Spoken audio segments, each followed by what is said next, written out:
Respectful chief guest, guest from other means, and my own team of Live Loyola College. Good evening. Cinema is a field which is expressed through visual images that narrate stories. This field is beyond the boundaries of languages, religion, age, gender, status, and nationality. If love is a means of binding people together, I would say cinema as love. Mr. Prasanna Vithanage, a myth of filmmaking. He is a filmmaker, but my perception is a bit different. I see him as a creator because a creator doesn't have a repetition but uniqueness in his each creations. His films have won many awards, both national and international, is a proof for his feel towards cinema and uniqueness. He has shown that difference in his creation. I would like to mention his seventh feature film, Oba Natwa, Oba Ika, With You, Without You in Tamil, Piragu, had its world premiere in the world's great session at the 39th Montreal International Film Festival 2012.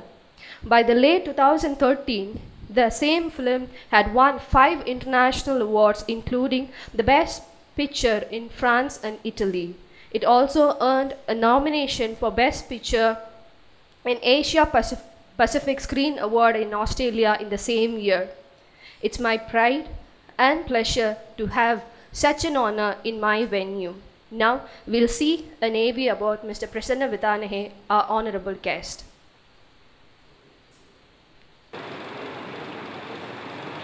Why make films during the time of war? Gritty, yet poetic, harsh, yet genuine. These are some adjectives that aptly describe filmmaker Prasanna Vithanage's body of works.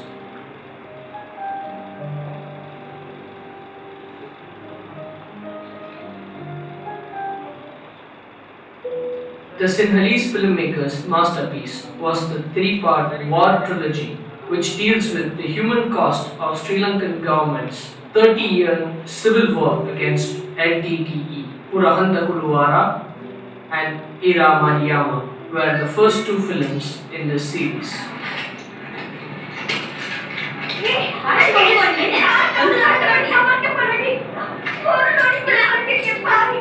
Oba Netwa, Oba Eka, being the final installment in this trilogy, is based on an 1876 novella by Russian writer Dostoevsky. I'm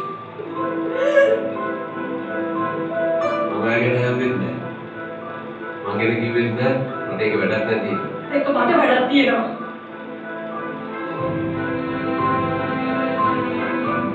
Denounced by media and government on several occasions for picturizing the war and its conflicts, Prasanna Vithanage faced bans from publicly screening or releasing his films. This has only motivated him to challenge the system, and the result was an examination of a shocking instance.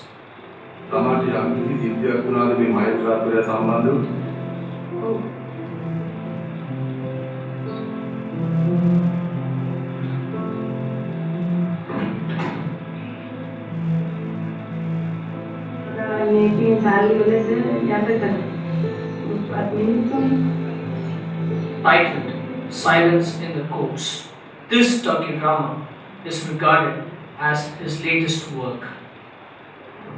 I made these films to keep my sanity during a bad time, and I hope while doing these films that it will give some kind of a hope to all Sri Lankans.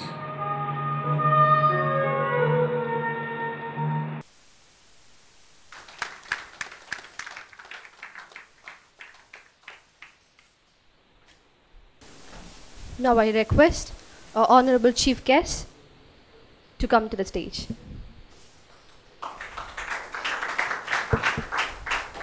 I request Mr. Shivkumar Moganan to come to the stage, and he will do the query for this session.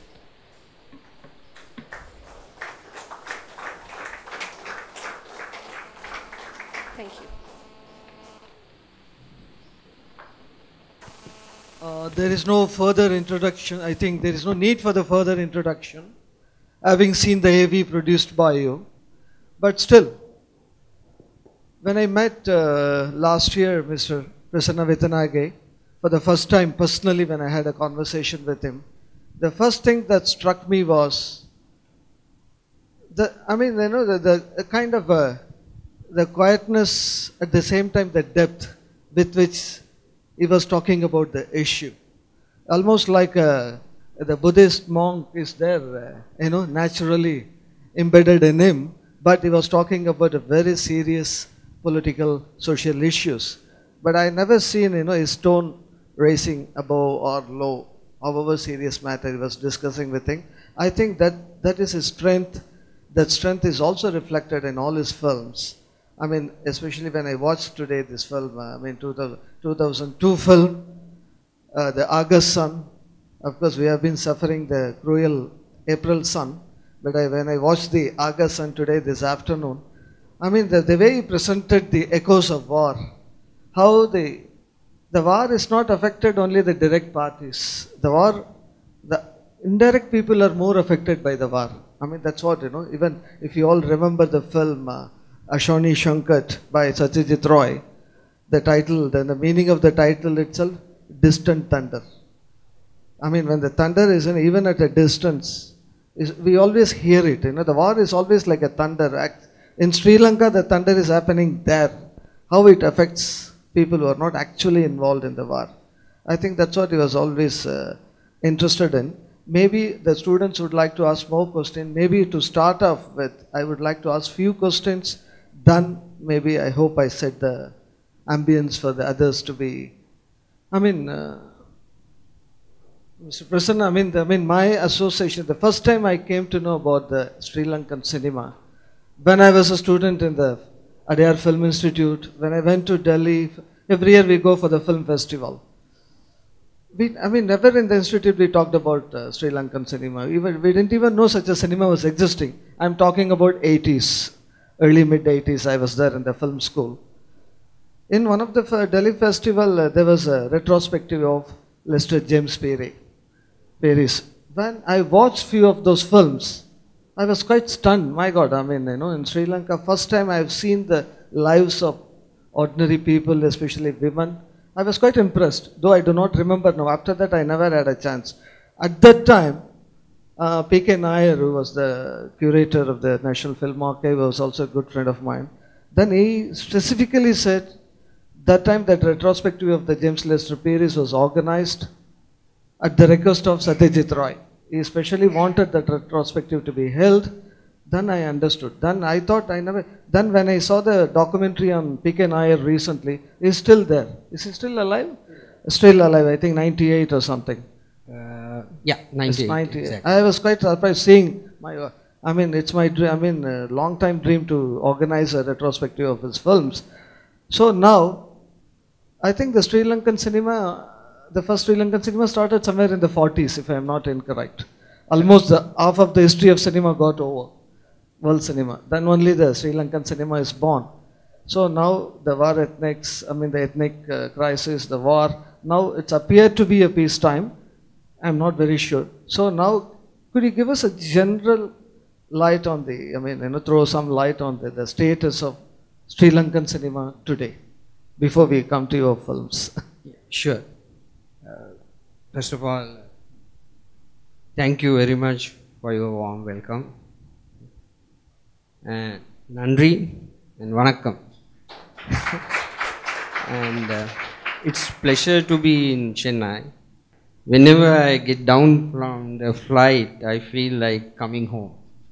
And you may know that most of my films, I have worked with technicians from Chennai, Shrika Prasad, Tapas Nayak, Lakshmi Narayanan, and a lot of other technicians, and Prasad Studios and Lab and Gemini. So I feel very live here. Maybe that's why Somi is still in Chennai. Somi is from Sri Lanka. So to answer your question, first Sri Lankan film was made in 1947 by Jay Singh. Jay Singh is, I think, related to the editor Lenin. And that film was actually made in Madurai, one of the Madurai studios. And most of the films from 1947 to 56 were made in either in Madurai or Coimbatore in the studios. And all these films were copied from either from Tamil films and or Telugu films. And all the technicians and directors were from Tamil Nadu. A.P. Nagarajan, Sethu Madhavan, and Mr. K. Sethu Madhavan, I mean. So, and so the initial period, because it came from India, the cinema tradition, the style, the photography, everything, the style came from South India. Then what happened was, in 1956, Lester James Pearis, who came from London after studying journalism and who wanted to become a journalist, and he was very much influenced by neo-realist cinema of Vittorio De Sica. Maybe you have seen their films, Sabatini, De Sica, Rossellini's films, which took the camera out of the studio and completely captured the everyday life of the common man. So I think even Mr. Satyajit Ray was influenced by neo-realist cinema and cinema of Renoir, the French master. So Lester James Pearis changed the scenario of Sri Lankan cinema. I think his journey is, actually it was a parallel journey to great Satyajit Ray. And both of them tried to capture the inner self of the man. I mean, when a man confronts, let's say, social issue or a personal issue, what's actually happening inside him, and to capture it, to externalize it, and to capture it in cinematic manner. So that has been the journey of Sri Lanka, Lester James Pearis. But in 1971, we had first insurrection, like Naxals in now in Andhra, or earlier in Kolkata, West Bengal. Sri Lankan youth from south, not from north, from south, took arms to overthrow the government in 1971. The reason was these youth were feeling that their grievances have not been addressed, and they didn't have proper jobs even after completing higher studies, even after obtaining a degree from the universities. And they came from mostly villages, and they felt disillusioned. And we got independence in 1948, after India got the independence in 1947 August. So 48 February. And after 30 years, the youth of Sri Lanka were feeling that the government have neglected them. So then came the films, like, if I give example, like Mrinal Sen's film, like 71, Calcutta, Go and Show Me, directors like Dharmasena Pathiraja, Vasanta Besekara, they tried to capture the agony of the youth, the purpose of, what is the purpose of the life of this youth, in films like Ahas Gawa and Valmattuva. Valmattuva means people who doesn't have any idea of life. That people have been, this youth has been ideal. I mean, they have been idling. So that's the title of the film. And in so my generation comes after 83. The 83, the biggest, the event turn was the 83 riots, which was led by Sinhalese mobs in Colombo against Tamil civilians. So we have been, at that time I was small, I was a student, and we have seen the carnage. We have seen how the people have been, evacuated from their homes or thrown away from their homes, and we have seen the killings, and we have seen how the people were in the the places in the like kovils or the religious places without after leaving their homes. And what did we do as students and youth? We did nothing. We were just onlookers. And we were unable to do anything. So maybe that feeling led me to do films on war. How the war has affected the people.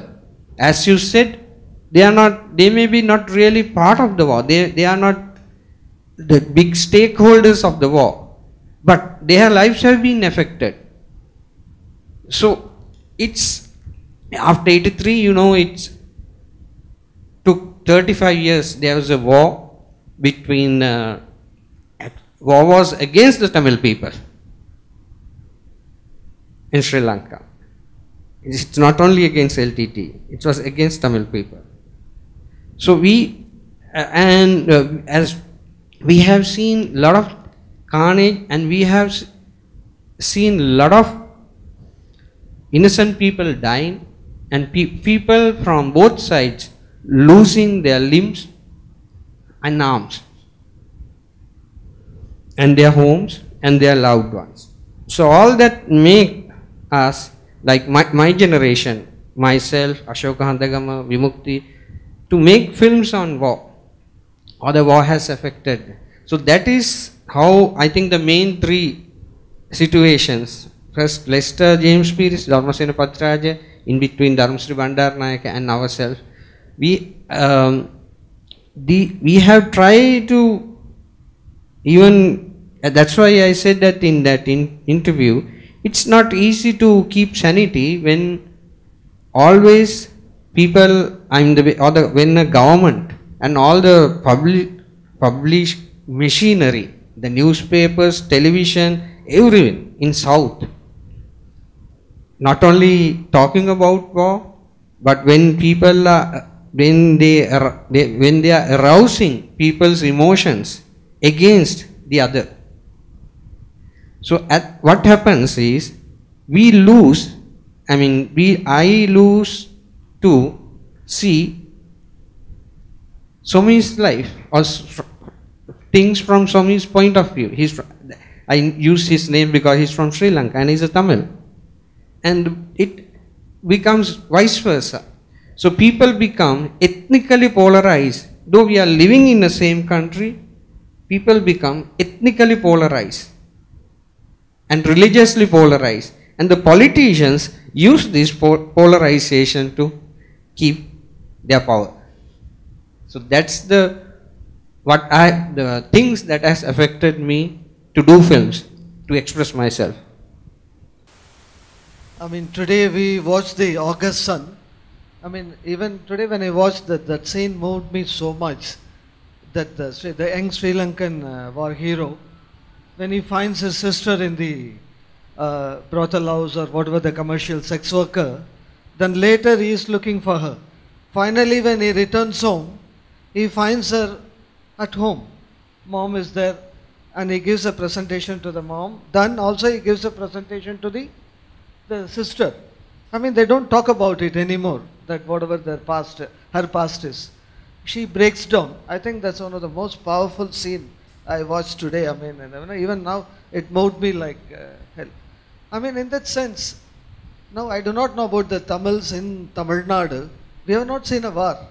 Even I always sometimes tell students in the class, I mean, unless you have seen a war, unless you have seen your near dear ones dying in front of your eyes, I mean, your moral values, your so-called value system, will be intact. Once that happens, all will go for a sex. New value system, new moral values.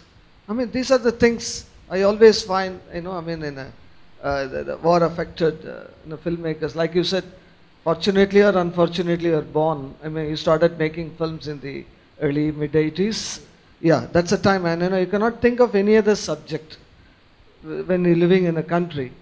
But are there any other filmmakers who made wonderful films without touching the war? Or have you ever thought of making a film without touching war, or directly or indirectly, as an artist?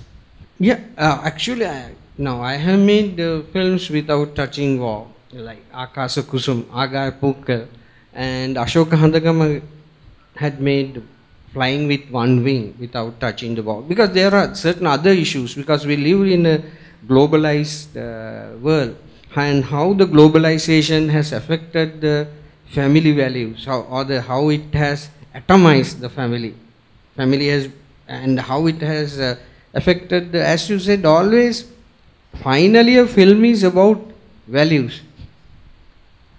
It's a filmmaker, without knowingly or knowingly, upholds certain values.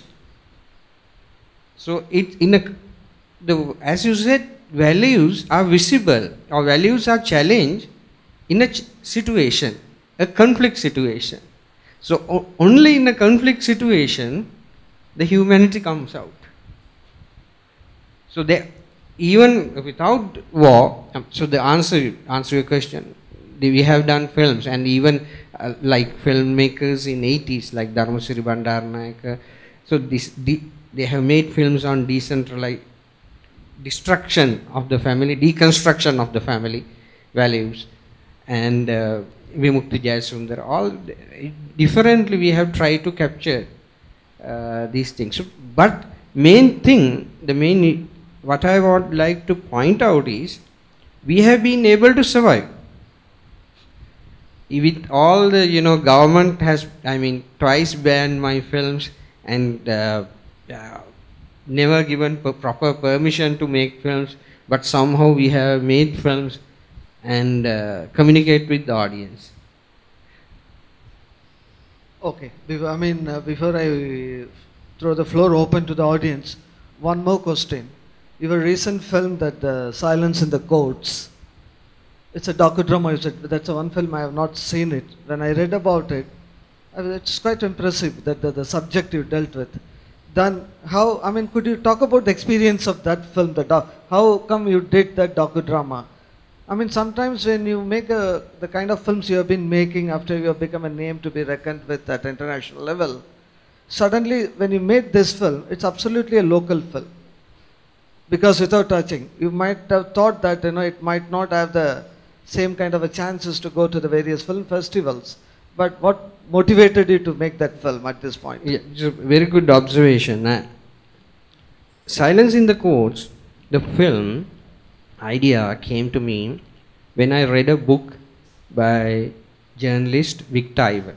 So in 1997, he was an editor at alternative newspaper called Rave. He reported a case.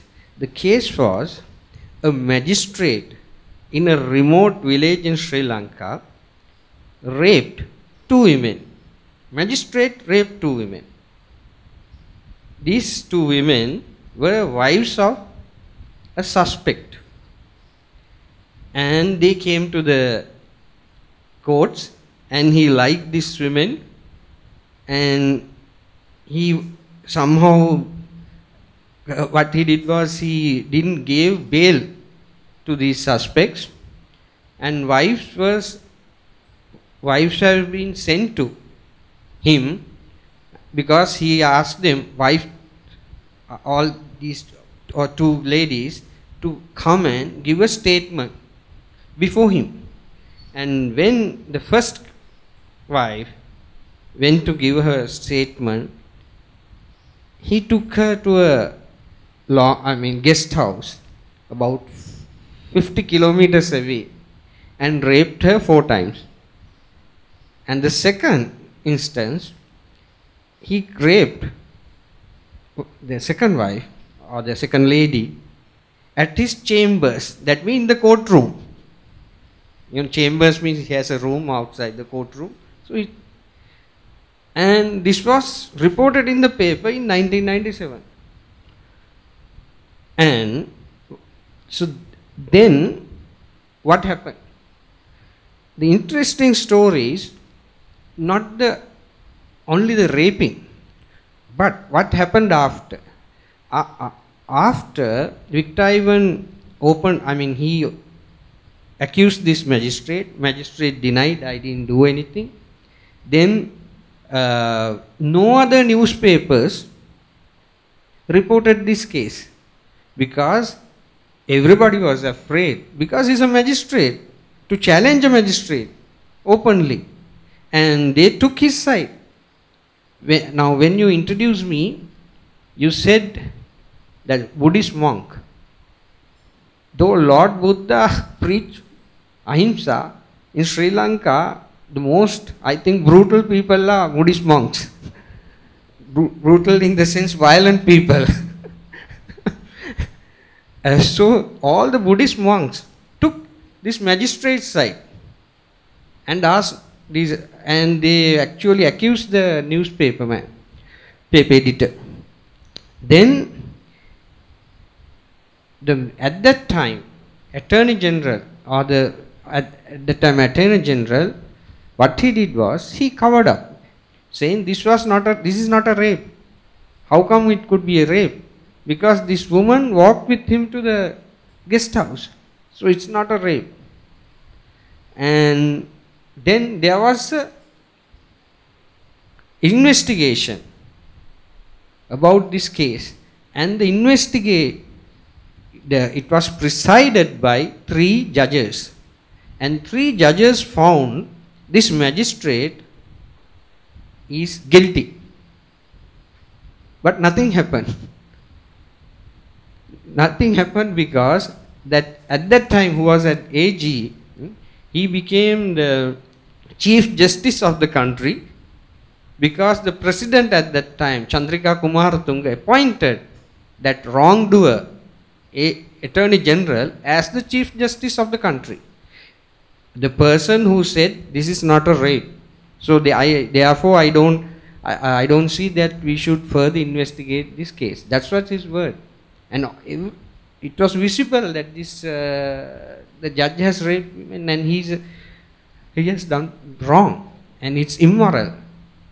So I thought this film, it's, as you said, very local. It will not affect, because let's say with you, without you, August son, you can empathize with them. But here it's a very Sri Lankan issue. But it shows how rotten Sri Lanka is. It's rotten to the core, from bottom up to the presidents. It's rotten in the sense the lawyers supported the magistrate, Buddhist monks supports the magistrate, Attorney General supports the magistrate. Then at that time presidents appoint the Attorney General as the Chief Justice. So it shows how rotten. So I did this film to say it's so rotten, but unfortunately there is a silence. People are not talking about it. People don't accept it because it has not happened to you. We have become so selfish, we have become so ineffective, insensitive towards the other. And why? Because these people were poor. So I wanted to raise the question, what is the use of the justice if it doesn't deliver social justice? The main idea of justice system means to deliver social justice. That was the idea, but it's not happening. So that's why I wanted to make the film. and then I completely showed it in a different manner. We took the film to villages and showed it freely. Then I took it to theaters, and then the magistrate filed a case against me and the film, and there was an injunction order against the film, but the court cleared the film. Later, now the magistrate has taken, he filed a case against us, but he has now taken out his plaint, and but he's still free. Though the after scene, many people have seen the film and many people have written in the papers, it is injustice, and many people have spoken openly. When the president of Sri Lanka, Mr. Maithripala Sirisena, was chairing a meeting, nothing has happened. So it shows how, how bad and how this rotten the system is. So that's for make that to why it gives a certain. We feel angered. I feel angry about it. I feel passionate about it. And when you feel angry, but at the same time you are making a fun. You are making so that I want to make it a point that why we don't. It becomes the people who see the film becomes the jury. So what do you say? What do you think? What are you going to do? Still is able to see his face every day in the mirror and likes it. Yeah. That's what we wonder. Oh, once we do something wrong, you cannot look at your face in the mirror. That's what makes us artist. But that's how the system. Okay. இப்போ நானே பேசிக்கிட்டு இருக்கிறதுல அர்த்தம் இல்லை. இப்போ மாணவர்களும் மற்றவர்களும் இருக்காங்க. அவரை பற்றி தெரிந்தவர்கள், இப்போ குறிப்பாக இந்த படம் பார்த்தவங்க, அவரை பற்றி ஏற்கனவே படித்தவங்க சம்பந்தமாக ஈவன் இப்போ ஃபில்ம் மேக்கிங் ஸ்டூடெண்ட்ஸும் பொதுவாக ஃபில்ம் மேக்கிங் பற்றி ஐடியாக்களும் இல்லை கேள்விகளும் கேட்கலாம். Now the floor is open to you all. தமிழில் ஆங்கிலத்தில் எது வேண்டுமான்னு கேட்கலாம். அவர் ஆங்கிலத்தில் சொன்னாலும் நாம் தேவைப்பட்டால் மொழிபெயர்த்து சொல்கிறோம். And you can ask anything. Anything, yeah.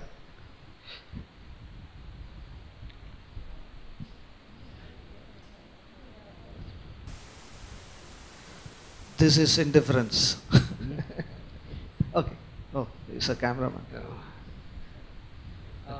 So good evening, sir. I'm Ganesh. Sir, my first question to you is, so you made a doc. Actually, you made With You Without You, and as far as I read about it, it was an adaptation from literature. And previously,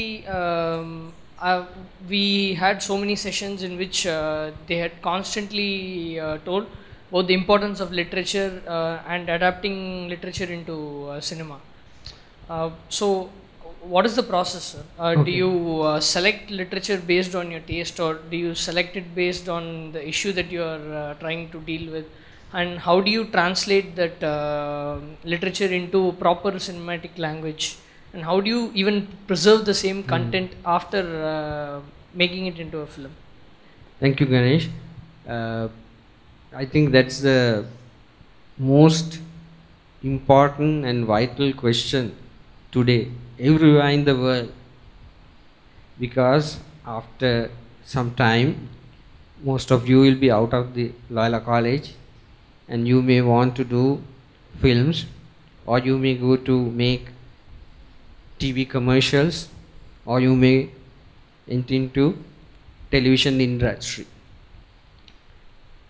Whatever you do, finally you will be telling a story. Let's say it's I'll give you example. Whatever the profound things we talk about, whatever the political things we talk about, finally it comes as an experience. If I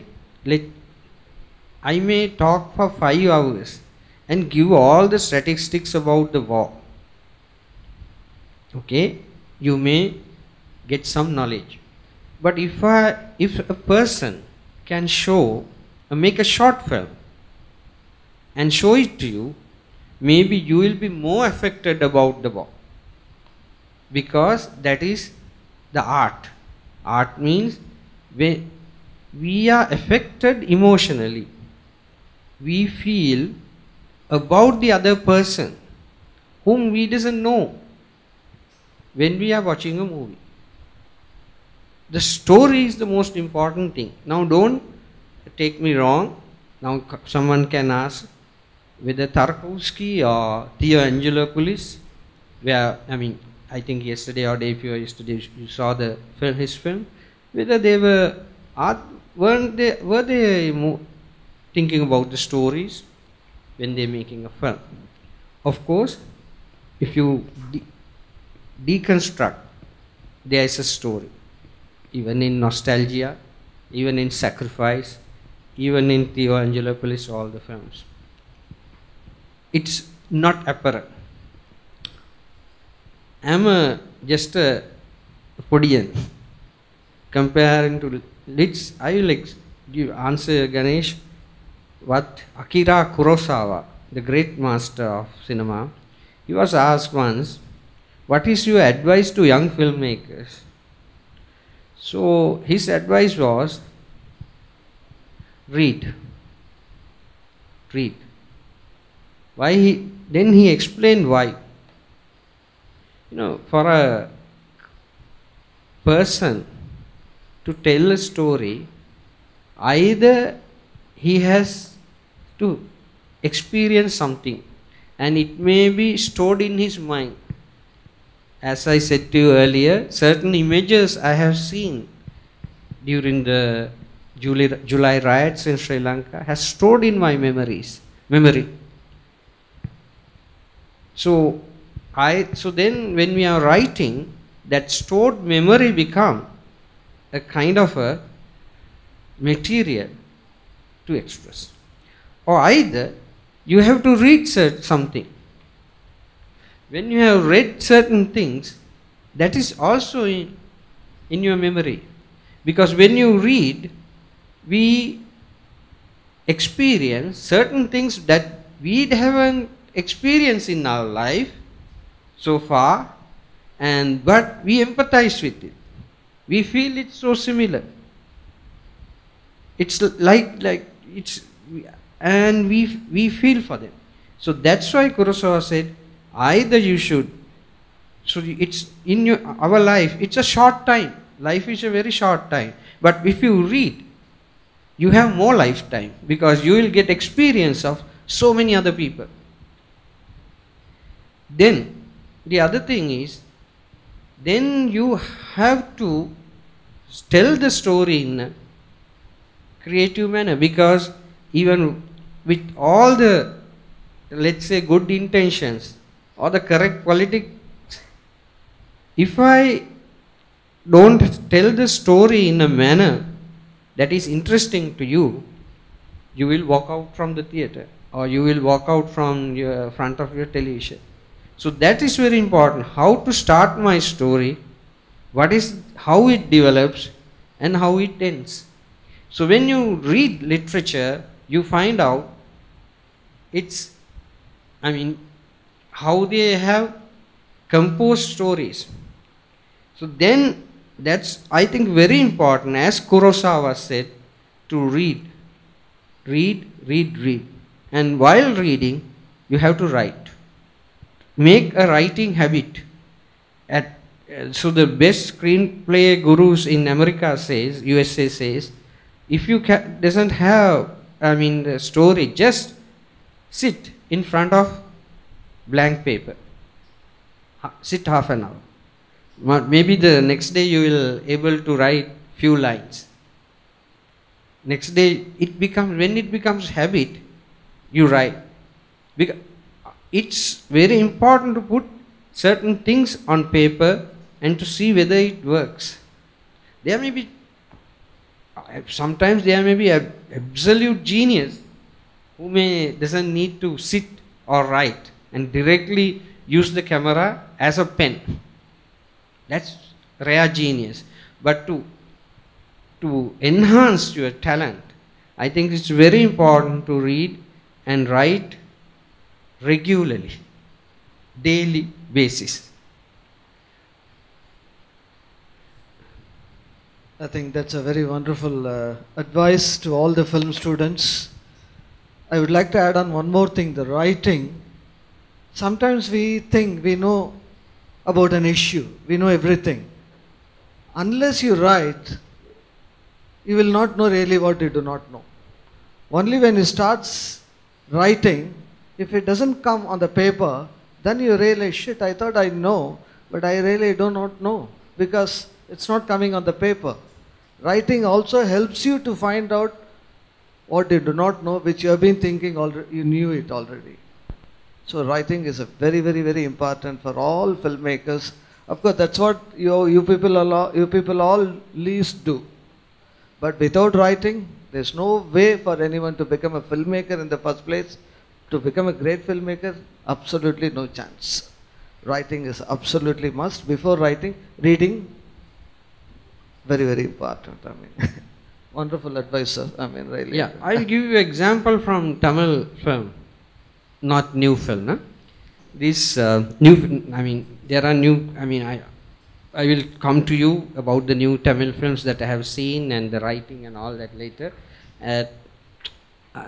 If you have read Leo Tolstoy's novel Resurrection, there's one story, actually it's in only 5-10 lines. The story is this. Now, a woman is forced to marry a husband, and she had a lover, but the parents forced her to marry this person, and that person, she tried to kill the husband because she was unhappy, and she was sentenced to 20 years to prison. Then the husband visited her. I mean, he used to visit her weekly, monthly, then becomes weekly, and then there develops, while later develops a friendship and the affection and the love. First she tried to kill him, but when she is in a prison, when he visits, they are able to talk, and they are able to for the first time understand each other. It's not. Have you seen similar story in Tamil cinema? Not, I mean, similar, but just a kind of a shadow. Mount Ragam. Maybe Mr. Maniratnam has never read Resurrection. It's fine. But, you know, what story does is develop a certain situation. Develop characters. Who are the characters? Characters are same people like you and me sitting here. But the character will be really revealed when there is a conflict. The way how he reacts to that conflict. So then each one in this room becomes a separate person, identical person. That's the beauty of the writing. That's the beauty of the human nature. Everyone looks similar here, but when we are reacting to certain things, we become different. So then that difference makes kind of, we call apura. We feel that we have never seen a person like this, but same time it's very similar to us. We can understand the emotions. So in writing, the most important thing is you have to understand each character. So I think the scripts, maybe even Nayagan, maybe a lot of influences from Once Upon a Time in America, Godfather, but you can see the writing. It's it has thought about these characters. So when you are become a writer, you have to give attention to all the people. In real life, we may not give attention to all people. I mean, we will be indifferent. But when you become a writer, you have to give attention to all people and make each point of view, or we have to understand from each one separately. And finally, we should feel, when we are looking in the screen, we should felt their heartbeat. It's so, and even the new, I have found a lot of young Tamil scriptwriters who are working hardly on the writing, because I have worked with young scriptwriters like Mamalan and Vishwamitra.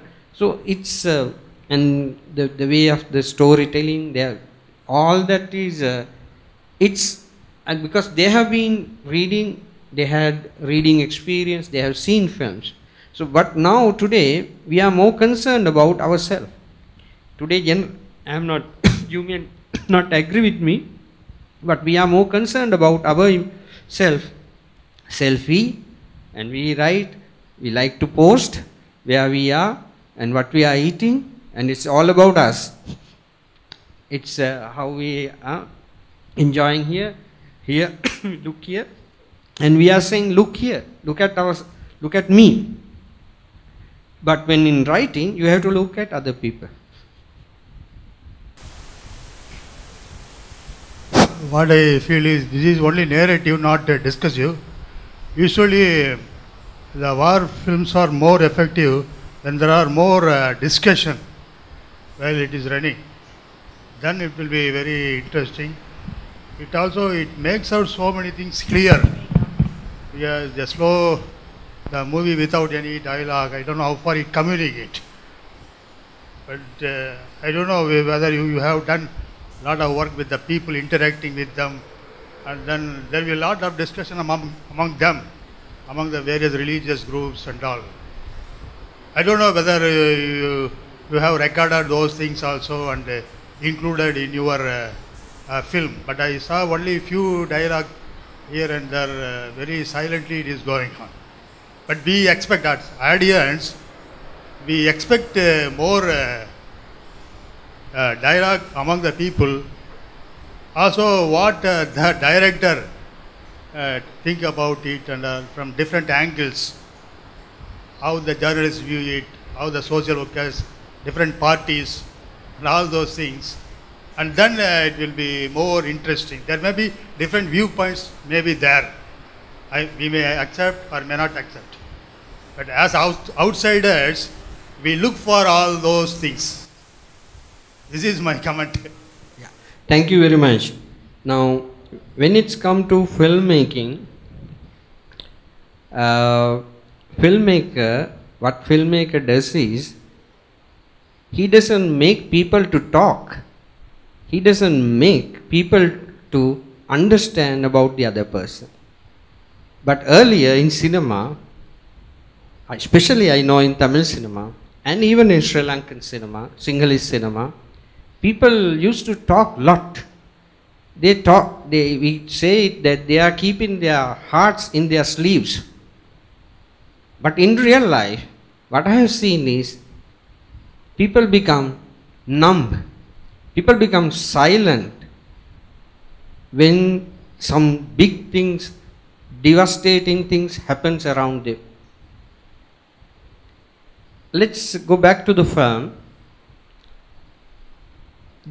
When the Muslims were forced to evacuate from their homes, they didn't speak. They didn't protest. They didn't argue. They just went. In Sri Lanka, as I give the example of the silence in the courts, the title silence is very important for us, because people have been silent about what's happening in the country. Whether they see, they will behave as they have not seen. When they hear, they will behave as they have not heard anything. And we don't want to become part of anything. So I wanted to capture that feeling in this film. Let's say when the two people, this story of the journalist was actually told to me by a journalist. It was his real life experience. there was a kind of tension between the girl and the boy, the journalist and this young girl. But it was never expressed verbally. But we feel it, that there is a tension between them.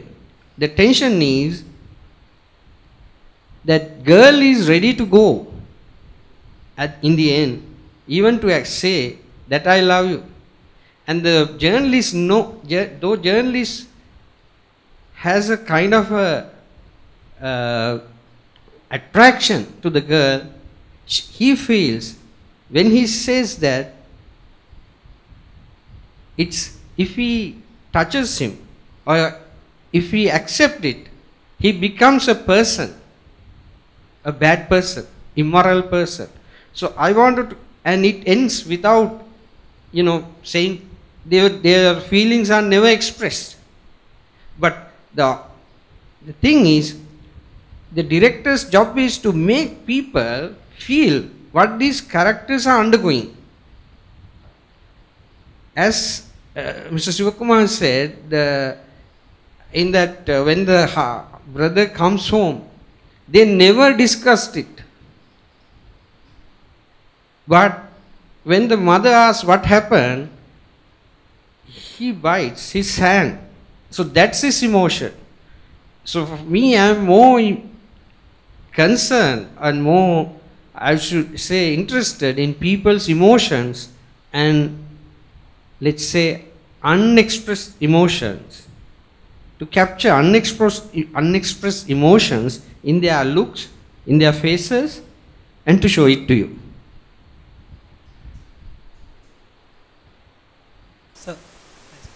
Sir, as a filmmaker, how is it, sir? Because you face too many problems in censorship, as well as you said the silence in the court, right? You face too many problems by the people around.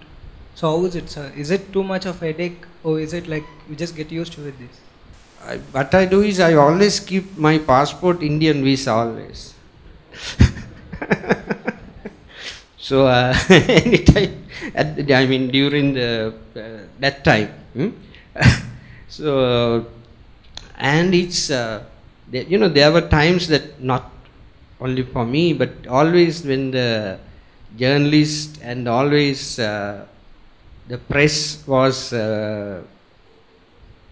labeling us as traitors and as NGO filmmakers and all that, and the traitors. So it's once in a while, and it's good to be in the traitors list because I think Bhagat Singh was also in the traitors list, no? By the Britishers. It's make that who names the traitor, who decide that he is a traitor. And when it is decided by the government and the state, that's fine, because but same time it's part of the job. If I let's say emphasize on that, I don't want to overemphasize. You become part of it. You have to face it and you have to live with it.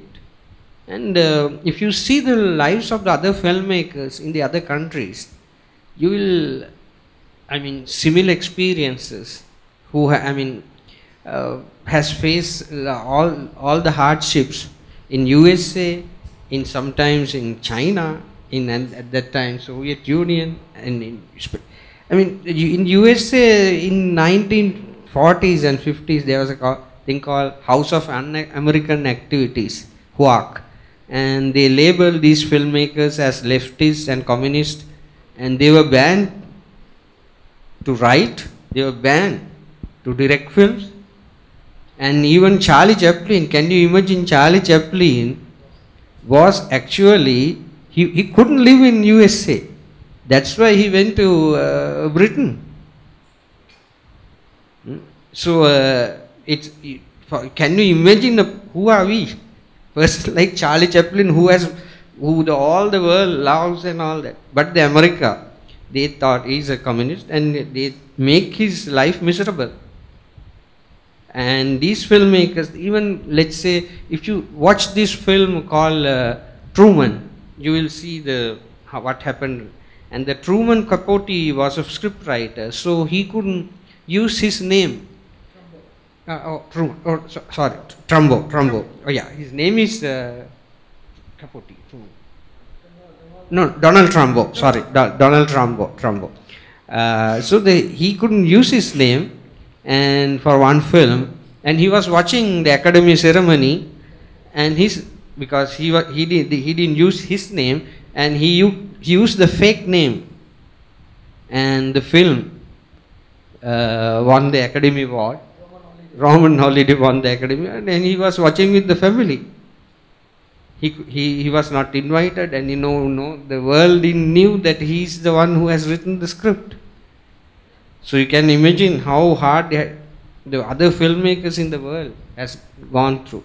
So always you think about these, what I have undergone, these people, and what about the people who really has undergone certain, so much hardships, more than us.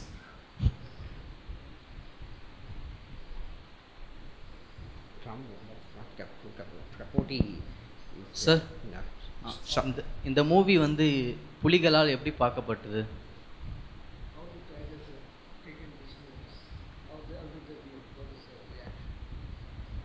Yeah, this film was made during the ceasefire time, and before at that time we went to Vanni, and you may have heard about Mr. Pulidevan. At that time he was the head of the political, one of the head. And so he asked me, because he has seen my earlier film Death on a Full Moon Day, so he asked me, what are you going to do? And I said, this is about, I'm going to make a film about Muslim issue. And he said, if it is a fact. And so there was no issue at all. Sir வணக்கம் sir. அப்புறம் இந்த படங்கள் பண்ணுறதுக்கு நீங்கள் எந்த பகுதியில் போயிட்டு இந்த படம் பண்ணீங்கன்னு தெரிஞ்சுக்கலாமா? அப்படி நீங்கள் பண்ணுறப்போ என்னென்ன பிரச்சனைகள் சந்திச்சிங்கன்னு கொஞ்சம் அதை பற்றி சொன்னீங்கன்னா யூஸ்ஃபுல்லாக இருக்கும்.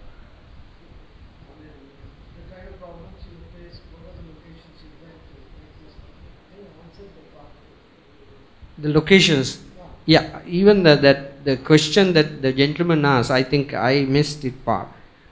My advice, I will speak a lot of things that will affect you, which will be useful for you, technical things and later, but I miss a certain thing from the gentleman, that always it's better to learn if you don't know exactly about people. We don't know about the other people. I don't know about the Muslims. I don't know much about the Tamil people living there. But as a filmmaker, what can we do? What can you do when you don't know much about these people? Is to observe. Be there. Don't try to behave like a filmmaker. Don't try to behave like an artist. But just if you are live, let's say, certain time, and if you are very sensitive, you will see and learn a lot of things. So this film, these three stories are all true stories. They have been told to me by different people. And when I make the film, the person who is acting is actually his name is Mr. Mansoor. Mansoor was from Mena, and even the boy, is his nephew. And so what I did was, I asked him to just behave the same way how he behaved 10 years ago when he was traveling in this boat, or when he came in this boat, when he was evacuated. And the most interesting thing is, as you said, to go to the location and always study the location, always look for the people's subtle things, the sun, the moon, the dust, everything matters. And then I mean, you will, it's, if you are lucky, if you are, uh, if you are sensitive, you can always adopt these things into a film. Whatever you do, that's the best way I have learned. And I know this, you know, you may have heard about Chen Kaiger, Zhang Yimou. Those filmmakers were the pioneers of the Chinese fifth generation filmmakers. If you, I mean, happen to see the film like Yellow Earth, Red Sorghum, you will find that what happened was, actually they were sent to communes or the farms by at that time chairman Mao Zedong. Yeah. So, and they find out that what its life is quite different from the party view, the official party view, and they showed the real life. That's what happens when you go to a place, and when you find the real life is so different from the official declarations, from the press, from the television. That's where you start. Then you have something to say, which have never been expressed by the government or the politicians or the television or the press. So that gives certain importance to you, because you have captured certain thing that others have missed. Always go for it. Sir, Sri Lankan censorship பற்றி கொஞ்சம், இந்த இங்கேயும் சென்சார்ஷிப்பில் கொஞ்சம் problem இருக்குது. So அந்த censorship வந்து இங்கே இந்த ஆகாசன் படத்தை எப்படி பார்த்தாங்க, உங்களோட மற்ற படங்களை பற்றி எப்படி சொன்னாங்க? Yeah, Sri Lankan, the censorship was really bad during the Mahinda Rajapaksa's time, and you know, the film With You Without You, I'll give you example. They asked me to hold the film, or they asked me to cut the certain lines, which I didn't agree. There is one line, say a Tamil girl says to her husband, who used to be a soldier, how many Tamil girls you raped and how much gold you stole from us. So it's crazy in Sri Lanka. So this guy, the head of the censor board, told me, you are referring to, because some members said you are referring to Mr. Gotabaya Rajapaksa, by this line, because there was accusation about stealing gold from Tamil people. So then they asked me to cut the line, which I didn't do. So that shows the craziness of the thinking of the censor board. When they have power, when people have power, when 5-6 people have power over you, they try to decide your fate. They try to decide what other people should see, which should never allow. It's what we have been fought in Sri Lanka.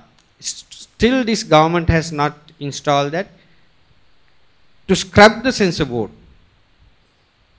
and to have a classification board. Classification board's task is to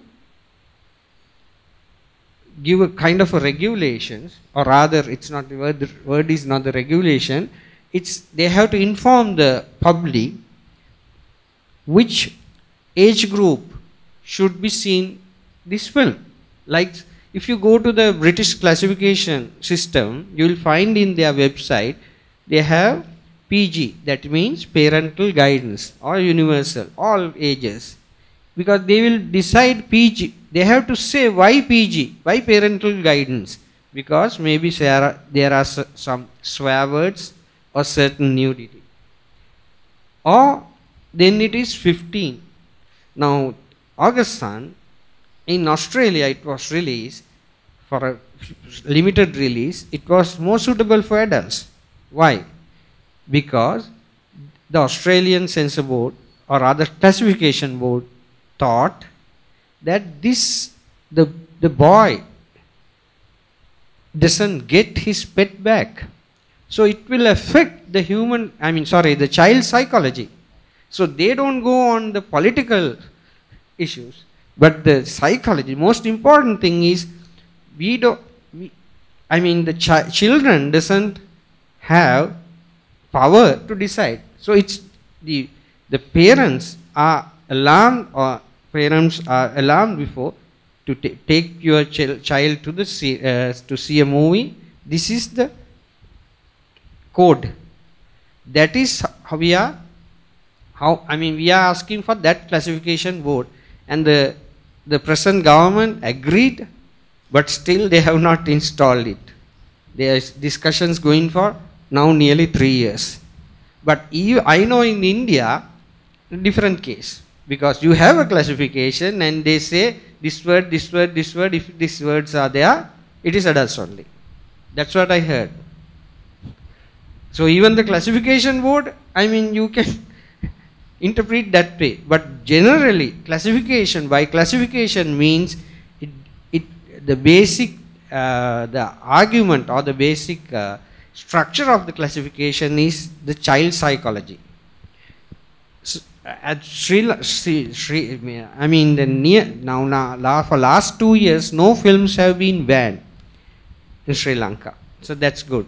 But earlier there was a lot, and people were afraid to even screen the films, because then there will be gundas against the filmmakers, because censorship has many phases.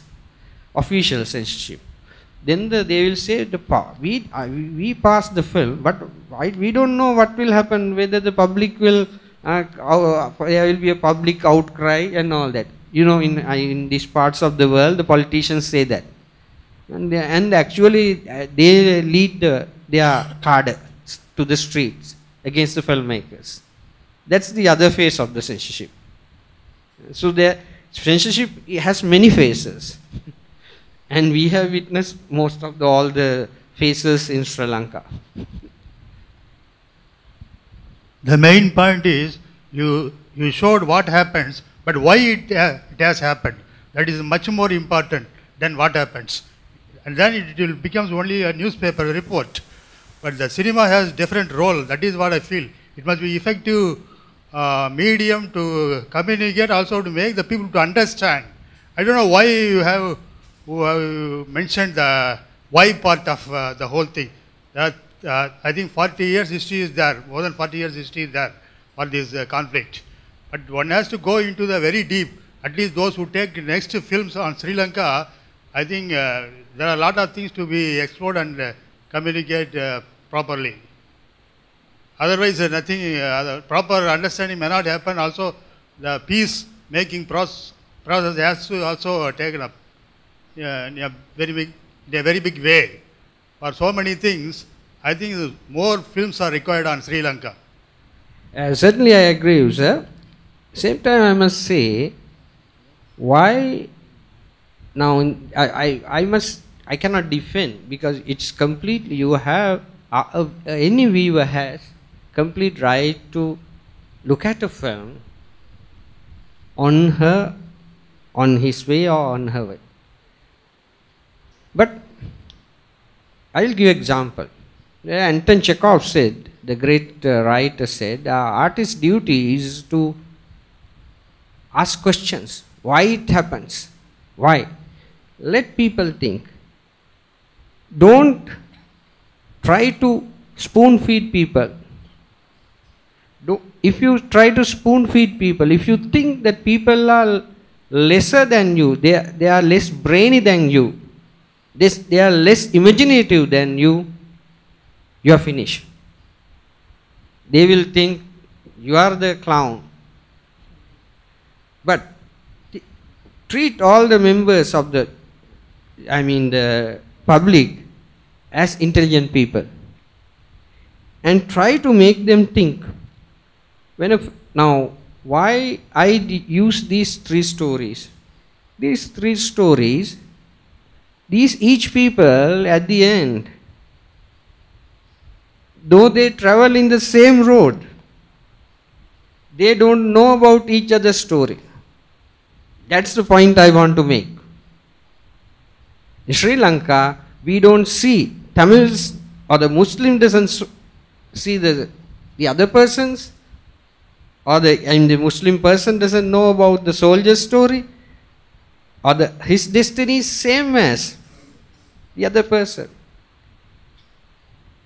So that's why the structure is so important. The way you tell a story, that's called structure.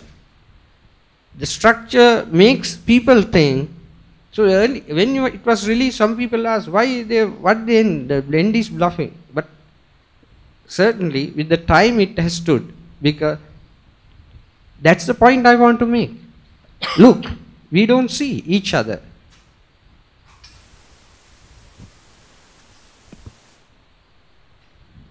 Sir இப்போ எப்படி இருக்காங்க அங்கே சூழல் இப்போ எப்படி இருக்குது, சிங்களர்களுக்கும் தமிழர்களுக்கும் உள்ள உறவு இப்போ எப்படி இருக்குது? Yeah, lot of unresolved things. Especially the present government came to power promising Tamil people devolution of power, regional autonomy, and giving their land back to them. But I must say that the people's land has not given back to them yet in Sri Lanka, in most part of north and east. Still it is with the forces. And there has been a lot of agitations, and some agitations in Kopilau, I think, the women, the mothers, sisters, in Satyagraha, in the front of a army camp, and they won back the land. But so, and the other factor is, if you are interested in politics, you may have seen that recently UNO General Secretary said it's painfully slow, or some word he used. So what is the peace process is painfully slow. So what is the meaning of painfully slow? Painfully slow means that the patient is dying. So there is no recovery. So these words, the words he said was to say, to emphasize, maybe it's, they are not happy with the process. And we, as a Sri Lankan, who believe, as a person, I believe in Sri Lankan identity. The Tamils should be given equal rights as Sinhalese and treated, and they should have the power to govern themselves in the Tamil dominated areas. Because that's what happening in the Sri Lanka. The problem is few politicians are keeping power into their hands, and they are earning money, they are looting the country. Most of them are looting the country. People are kept in the dark. So they always it's better to decentralize the power rather than giving power to the politicians. So decentralization is needed for the south and the north. It's not happening. And by the constitution, certain things has to be, the rights has to be given. So it has not been done, and it's very slow, because when they come to power, because without the support of the minorities means Tamil speaking people, Sinhalese Muslims, this president would have not come into power. So this and with the promise, that's why people voted in the north. So the process is very slow. Slow in the sense we feel nothing is moving. And finally, because when the elections comes, or now it is 2 years, more than 2, nearly 3 years, after another 2 years there will be election. So then the politician will be thinking, okay, if we give regional autonomy, if we bring a new constitution, the new constitution is a promise to Tamil people and the Sri Lankan people, I mean all the Sri Lankan people, which has not been addressed yet. It's a very slow process. So these things make things very painful and it gives a kind of a bleak future. It's very tragic that after let's say 10 years or 20 years, that youth of Sri Lanka has to sacrifice their life for these causes or the grievances. Shall I ask you a question? Yeah. What are you going to do now after getting out of Loyola? Have you thought about it? Have you ever thought that how now I feel now you may have witnessed that all the the theatre screens are taken over by the big films. Only in 3 countries in the world, the national film industry is prevailing. 1, India. 2, Turkey. 3, China. In all the other part of the world, the Hollywood films are dominant. Let's say UK, United Kingdom, not British films, Hollywood films.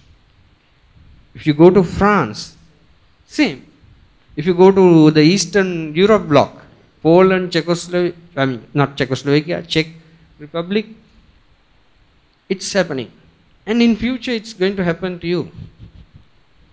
Because I see now in some article saying that in Tamil Nadu, film theatre manager saying that we are surviving because of the canteen, sweet bar. So and you know that it's for some, the Tamil people in South are very passionate about films, still they go to the movies. But don't think that the situation will remain same. If you see the statistics, you will find slightly dropped every year, the public viewing. They are watching films in other mediums. Most of you are watching films, I think international films, by downloading, correct? On your laptops, correct? Okay. Next generation will be doing more than you. So, how you are going to survive? Because I saw this on YouTube, when Robert De Niro was asked to, deliver a lecture for the, pass out, in a pass out ceremony. He said, from tomorrow, you are finished. He said, because you are finished means you are going to a world, then most of the time you will have to face rejection. So, I am not saying you are going to be rejected. But what has to be, I think, addressed is to understand and use new medium also. Whatever you do, you find out that in the television industry in America, how it is changing. And more than let's say the television, we call it the normal television, the cable television, like channels like HBO, Netflix, they are making interesting teledramas. Even they are, popular in, I think I know in my friends in South India, they watch these teledramas from Netflix and HBO productions. So television has become very interesting, not in our part of the world. But I know that in future the Indian television is going to change because of these cable television channels. Do you know that the filmmakers like Anurag Kashyap, now they are into television and making television films. I am not asking you to make television films, but if you master the art of storytelling, even if you do a TV commercial or if you do a television series, okay, it will be, you can make the change. The the series I was thinking was Breaking Bad. You may, most of you know, it's a very famous one. And maybe even though it's not here, people are getting DVDs from Bashir and watching it. So it's and all the these like Americans, Night Off, because when the you have to think, when the, let's say from tomorrow, when this film Bahubali 2 takes most of the screens in Tamil Nadu, because they have to earn 100 crores to cover their cost. I mean, alone in Tamil Nadu. Tamil Nadu, I mean the exhibitors. So they will dominating. So if you make a smaller film, the films like what we have been talking, maybe it's fun to talk, but it's not easy to have it on theater. So these issues will be, you will be facing these issues. But what I think if you use the new medias like channels like VHX, Netflix, I know that the Dangal has been bought by Netflix for 20 Indian crores. And think about the generation before you, like Karthik Subbaraj. Karthik Subbaraj film, the short film, Neer. Neer. And the other guy, filmmaker, Kadal Sita. Okay. What they did? What they did was they made short films and posted it on YouTube. And I think Karthik Subbaraj films got about 72,000 hits, and the other film got more than 1 lakh. And they were featured on the Hindu paper. Most of them got chances to make films and still making films. So that's how you do. Use all the new channels. Channels means YouTube. YouTube, you can make money from YouTube. You don't have to just post it. You can have a subscribers. Streaming is exactly. Amazon is buying in a So why I am telling you this? It's very not. You will ask in a lot of questions about censorship. The other censorship in the world, this part of the world, is the money. Because the money lenders will not give money to you to make films that we were talking about. They are more interested about making more money. So after watching Theo Angelopoulos' film or Tarkovsky, those films, so then you either you have to sacrifice your honesty, or you have to keep your integrity. These are the two options you have. To keep your integrity, you have to find ways, as Shivakumar sir said, the streaming and all these, open it up. Always think as a, make it a group at, the Loyola College, your batch, and what we are going to do, what are the real problems we are going to face, and how to communicate. The most important thing is you should be passionate about communicating. It's not only for you. You are not writing a film or only for you or for your friends. You have to communicate to many people. And if you try, you will be learning the art of communication by the other filmmakers. And that's why the literature is important. Read the Tamil literature, read the other Indian literature and the world literature, and then describe the world that no other filmmaker has done.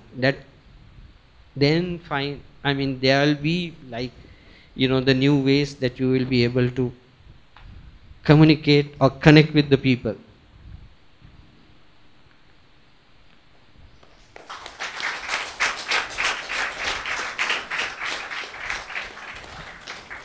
Thank you, sir. Thank you for the discussion and advice given to our students. Now I call upon Mr. Prashant and Pratyumanan, students of Live Loyola, to felicitate our chief guest.